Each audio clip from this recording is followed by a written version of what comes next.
Hi, ഞാൻ Sreeshma, optometrist. Hi, I am Siji, optometrist, Ahalya foundation and hospital, Ernakulam. നമുക്ക് ഗ്ലോക്കോമയെ കുറിച്ചുള്ള കുറച്ച് മിത്ത് ആൻഡ് ഫാക്ട്സിനെ പറ്റി സംസാരിക്കാം.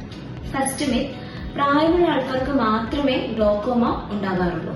എന്നാൽ അതൊരു തെറ്റായ ധാരണയാണ്. ഗ്ലോക്കോമ ഏത് പ്രായക്കാരിലും വരാവുന്നതാണ്. ജനിച്ച കുഞ്ഞുങ്ങളിൽ വരെ ഇത് ബാധിക്കും.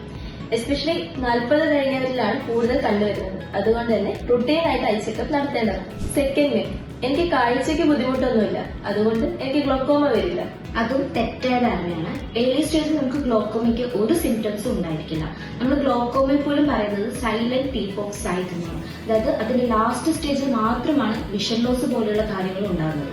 അതുകൊണ്ട് ഇയർലി നമ്മൾ ചെക്കപ്പുകൾ എന്തായാലും ചെയ്യണം. ഗ്ലോക്കോമ സ്ക്രീനിങ് പോലെയുള്ള ടെസ്റ്റുകൾ നിർബന്ധമായും ചെയ്തിരിക്കണം. തേർഡ് മിത്ത്, എന്റെ ഫാമിലിയിൽ ആർക്കും ഗ്ലോക്കോമ ഇല്ല, സോ ഐ എം സേഫ്. അതും വളരെ തെറ്റായ ധാരണയാണ്. നമ്മുടെ ഫാമിലി ഹിസ്റ്ററിയുള്ള ആൾക്കാർക്ക് മാത്രമല്ല ഗ്ലോക്കോമ ഉണ്ടാകാം. ഷുഗറുള്ള ആൾക്കാർക്ക് ഉണ്ടാകാം, ഹൈ പ്രഷറുള്ള ആൾക്കാർക്ക് ഉണ്ടാകാം, സ്റ്റിറോയിഡ് കണ്ടിന്യൂസ് ആയിട്ട് യൂസ് ചെയ്യുന്ന ആൾക്കാർക്ക് ഉണ്ടാകാം, ഹൈ മയോപ്പിൻ ഉണ്ടാവാം.